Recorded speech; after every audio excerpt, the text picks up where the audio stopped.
I should have known. When someone seems too good to be true, they usually are. My name is Catherine Whitmore, and at 92 years old, I thought I'd seen every kind of person this world had to offer. I'd survived the Great Depression as a child, buried a husband after 53 years of marriage, raised 3 children who all moved to different states for their careers. My modest cottage in Poughkeepsie, New York, was all I had left, that and the money. Frank and I had saved over a lifetime of careful living. $750,000. Every penny earned through Frank's work as an engineer and my years as a school teacher. We'd lived simply, invested wisely, and planned for a comfortable retirement. Frank got 10 good years of it before the cancer took him in 2015. I got 7 years of loneliness. By 2021, I was struggling.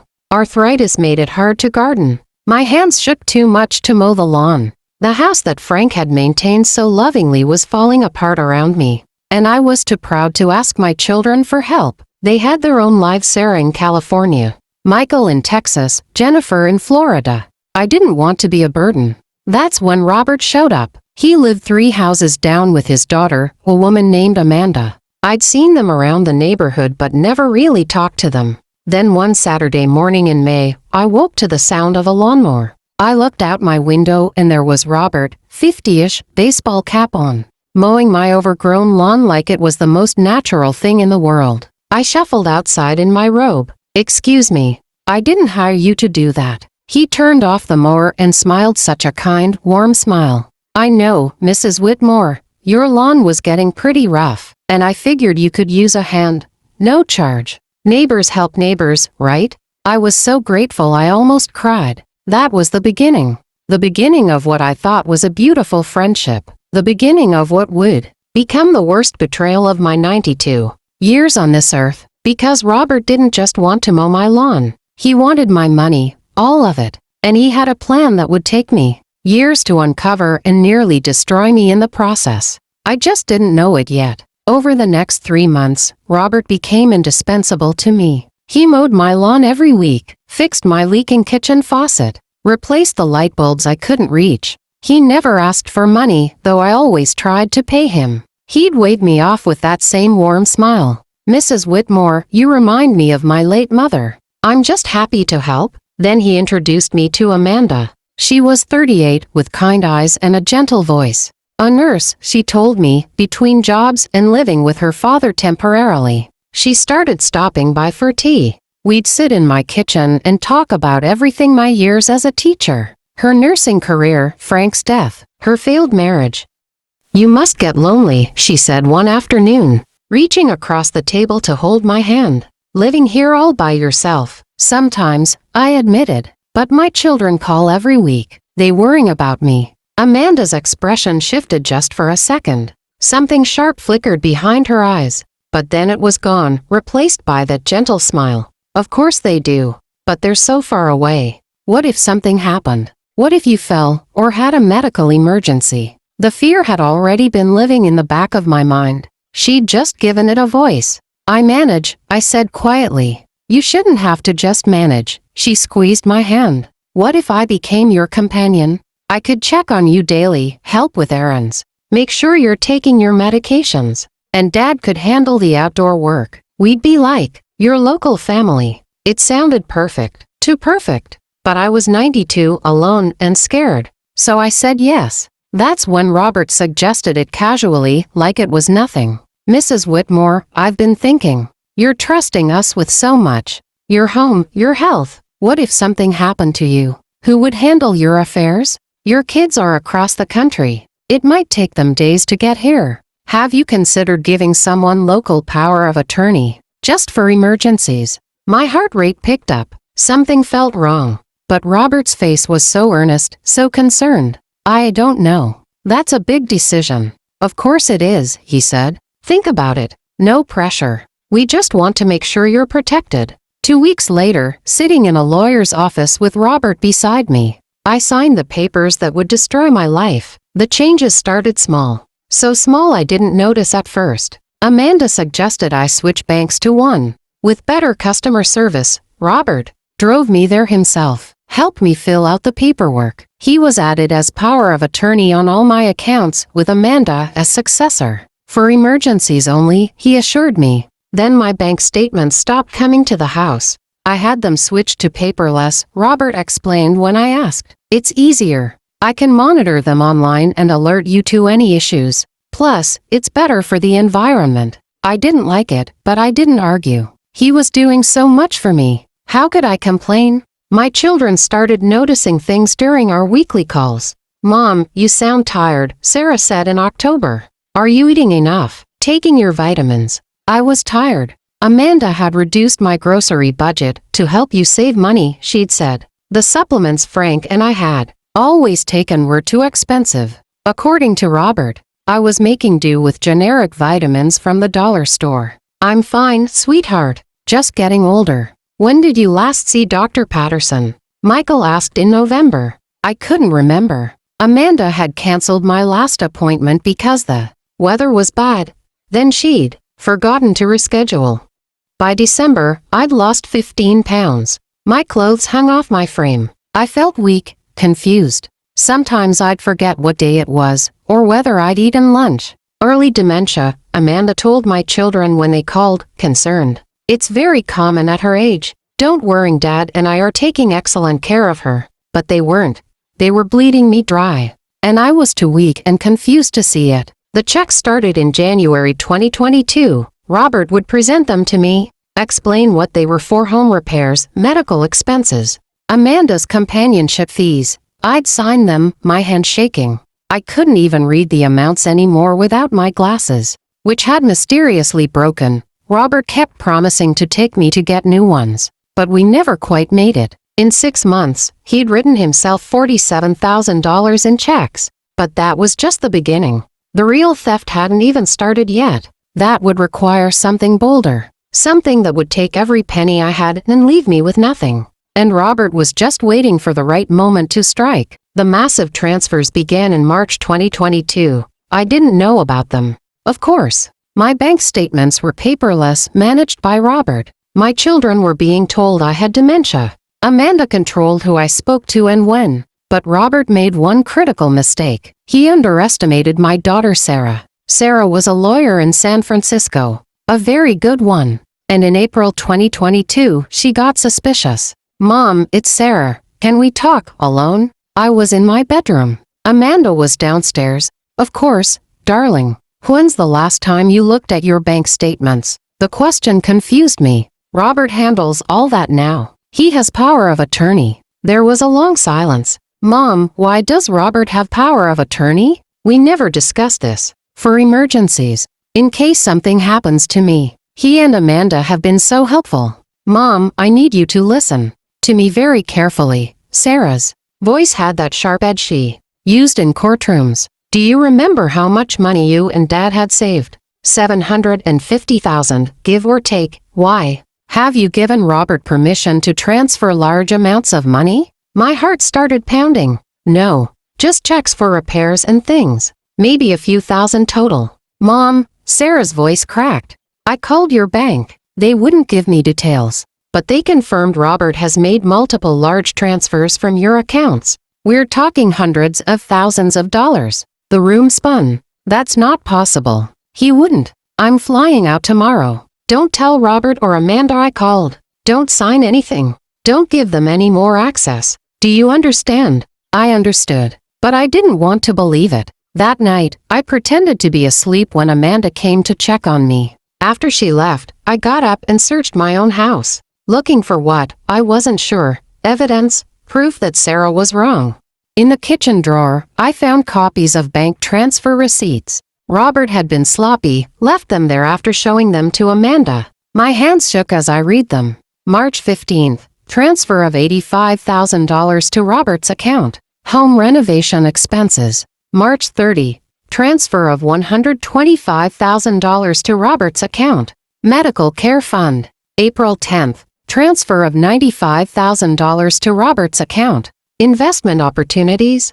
Over $300,000. In 1 month, all signed with my forged signature. I sat on my kitchen floor at 2 in the morning and wept, because I finally understood. I was being robbed by the people I'd trusted most. Sarah arrived the next evening. I'd never been so happy to see anyone in my life, but we had to be careful. Amanda was still coming by daily, and Robert was due to check on things that night. Let him come, Sarah said, her jaw set. She'd brought her briefcase, her laptop, and a recording device. I want to hear what he has to say. Robert arrived at 7, his usual friendly smile in place. It faltered when he saw Sarah. Sarah, what a wonderful surprise. Your mother didn't mention you were visiting. We need to talk about Mom's finances, Sarah said coldly. Specifically, the $300,000 you've transferred out of her accounts in the last month. I watched his face. Watched the mask slip, just for a second,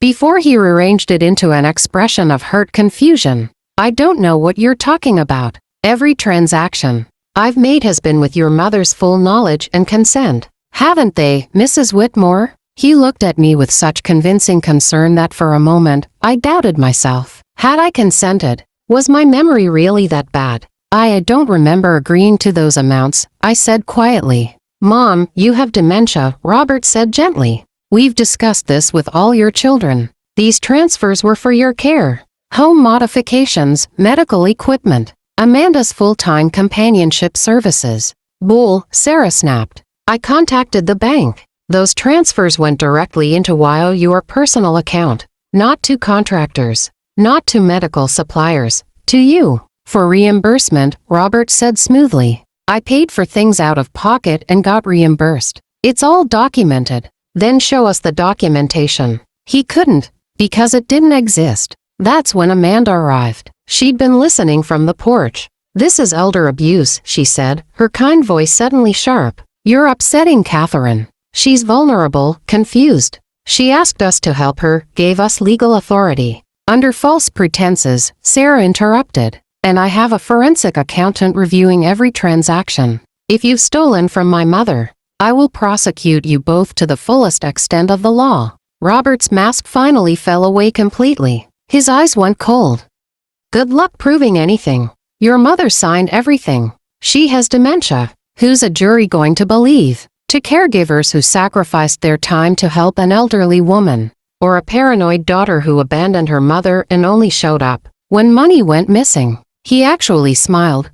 Try me. That was his second mistake. Sarah moved into my house the next day. Within a week, my other children Michael and Jennifer had flown in too. We hired a lawyer specializing in elder financial abuse. We called the police, and that's when we hit our first wall. This is a civil matter, the detective said, barely looking at our evidence. Your mother gave him power of attorney. He had legal access to the accounts. He forged her signatures on transfers. Sarah slammed her hand on the desk. We have handwriting analysis. Take it to civil court. We don't have the resources to investigate what amounts to a family financial dispute. We tried the district attorney's office. Not enough evidence for criminal charges, they said. We tried adult protective services. This falls outside our jurisdiction. Every door closed in our faces. The system that was supposed to protect vulnerable elderly people was failing us completely. But Sarah didn't give up. She hired a private investigator.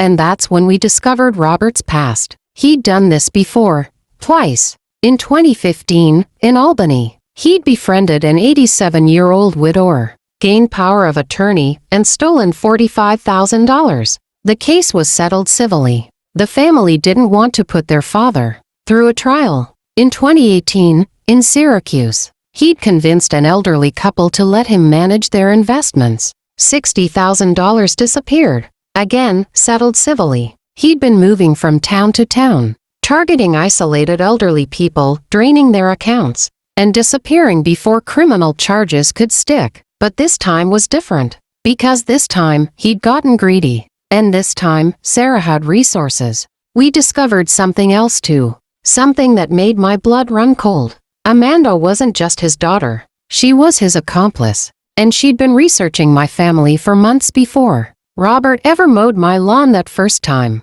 They'd known exactly how much money I had. They'd known my children lived far away. They'd known I was lonely and vulnerable. This wasn't opportunistic theft. This was a calculated, premeditated con. Sarah took all this evidence back to the police. This time, to a different detective, one who actually listened. "Give me 2 weeks," Detective Marcus Chen said. "I'll build a case." What he found shocked even us, because Robert and Amanda hadn't just stolen from me. They'd been running this scam on 3 other elderly people in Poughkeepsie. At the same time, the total theft was over $800,000. Suddenly, this wasn't a civil matter anymore. The arrests happened on a Tuesday morning in September 2023. I insisted on being there. Detective Chen and 4 officers showed up at Robert's house at 6 a.m.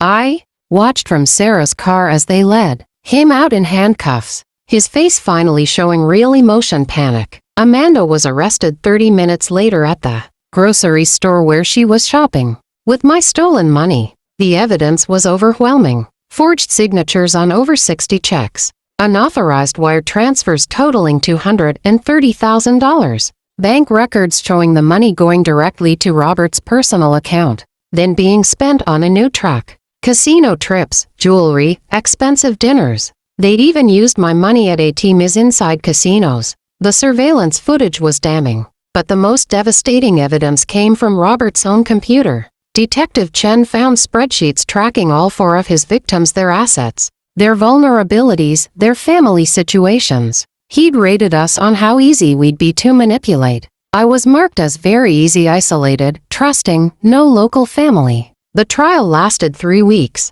I testified, sitting in that witness box at 93 years old, telling a courtroom full of strangers how I'd been betrayed by people I'd trusted as family. Robert's lawyer tried to paint me as confused, senile, unable to remember giving consent. But Sarah had medical experts testify that while I had some age-related memory issues, I was absolutely competent when Robert first gained power of attorney. The dementia had been caused by malnutrition and medication mismanagement, both results of Robert and Amanda's neglect and manipulation. The other victims testified too. An 89-year-old man Robert had stolen $70,000 from. An elderly couple he'd convinced to invest $90,000 in a fake business venture. Each story was heartbreaking and identical to mine. The jury deliberated for 4 hours. Guilty on all counts. Grand larceny in the 2nd degree. Identity theft. Elder abuse. Fraud. At sentencing, the judge looked directly at Robert and said something I'll never forget. "You targeted the most vulnerable members of our society, elderly people who trusted you with their life savings, earned through decades of hard work. Your crimes are particularly heinous because you exploited that trust. You deserve no mercy from this court." Robert got 15 years. Amanda got 12. I got back $320,000, everything the court could recover from their assets and accounts. Still less than half of what they'd stolen. The rest was gone, spent on their lifestyle. I'm 94 now. 2 years have passed since Robert and Amanda went to prison.